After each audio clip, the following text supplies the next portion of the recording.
This post is to delve into your shadow. If you've come by this post, please know this post comes with a warning that only those that are on a journey of wanting to look into the deeper parts of self are going to be open to what they're about to hear. This is not a pick a card or a card reading for everybody. This is hopefully going to be aligning to those who are doing shadow work. This is a shadow card reading. Delving into the shadow is one of the most poignant things that you can do on your journey, because things that are hidden within, that hold us back, affect us so greatly unconsciously that unless you learn to face it and transmute it, you will be defined by it. For those of you that have been drawn to this post, a behaviour that's in your shadow is not something to be feared. It's the victim mentality.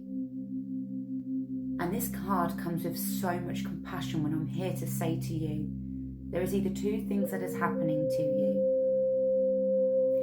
You are either in victim mentality without even realising it, because you have been a victim in your childhood. You have had your power taken away from you time and time again.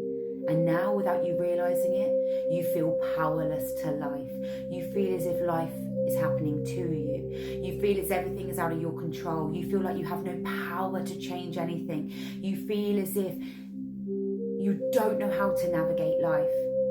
You potentially feel the victim of every circumstance without realising it. And this may make you feel sad to hear this. This does not mean that you are a bad person. We are shaming victims as if it is a bad thing to be in. No. It's because you have had your power taken away somewhere and you've never had anyone teach you how to regain your power. For those of you that are not like that, you are disconnected from the victim part of you. Every human has been a victim at some point in their life. And when we have witnessed people in our lives, such as mums, dads, brothers, aunts, nans, uncles, in a victim state, it's triggering. Growing up with somebody never taking accountability, somebody believing they can never change something. So what happens is you completely disconnect from ever feeling a victim. You will try and control everything. You will try and make everything work within your power. You will be in a hyper-independent state.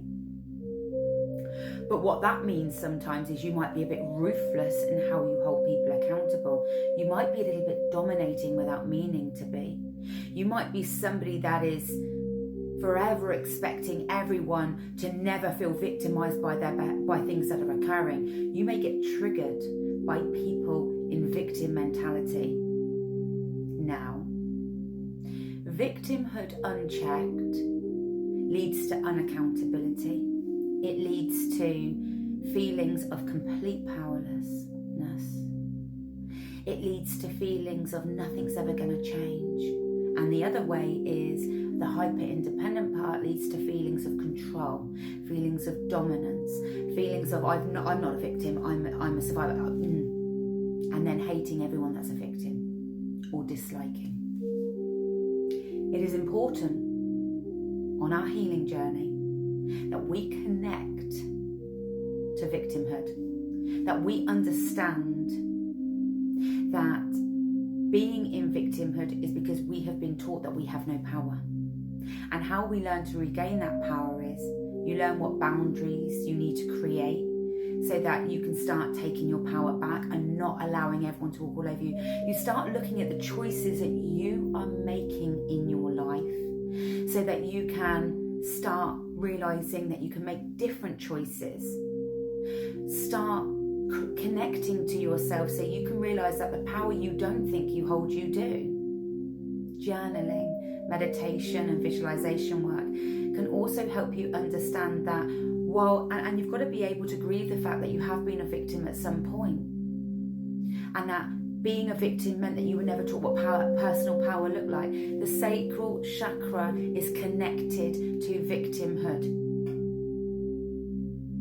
And when you work on the sacral chakra and you build confidence and independence, you're going to be able to heal it. But equally, if you are somebody that's hyper-independent, if you are somebody that's dominating without meaning to be and tries to control things to make things be okay, always trying to have things work out right, actually feeling icky towards people who are in victim mentality, you've got to start realising that actually you have been a victim too.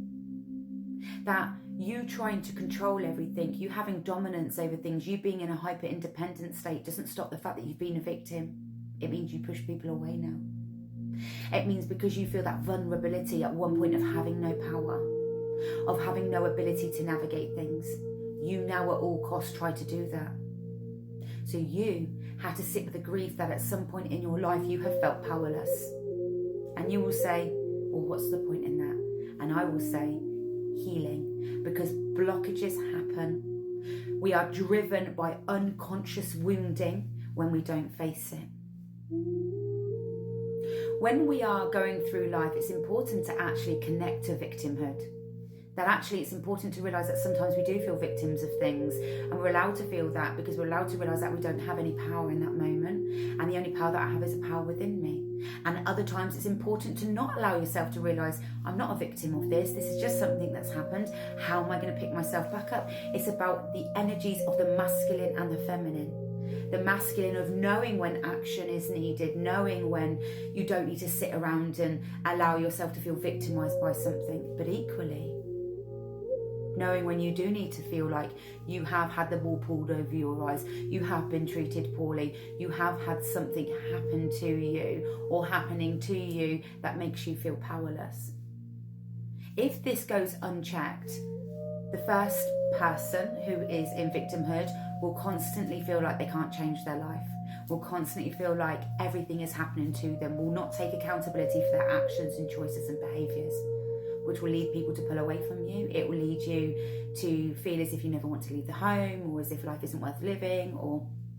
And the other person, in hyper-independence, you will push people away.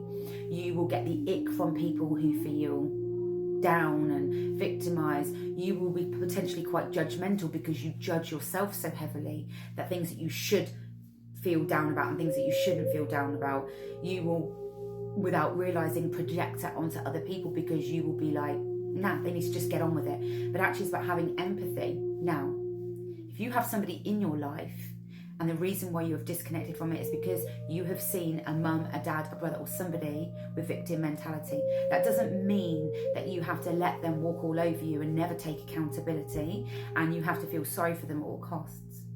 It means two things. You can have empathy for understanding why they're like that, but equally boundaries, accountability and protection of your own energy so that they don't imprint on you. The hardest part is people will struggle being around people who live in victim mindset, but there is a reason why they're there. Now, if they choose to stay there, then the consequences of actions are people will choose to disperse. That's why healing these woundings within us are important, not suppressing them and going the other way. It's time for you to face this shadow part of self. This is the kind of stuff that I work on in readings, the kind of stuff that I work on in therapy sessions, really helping you understand the deeper inner woundings that you have, understanding the unconscious drives that you have, understanding different elements to ancestral wounding, but also trauma. Victim mentality is a trauma response. And it is sad when we have to watch people in it and it impacts us, so you do still need to protect yourself, but equally we have to learn to honour it, but also not become it. Mwah.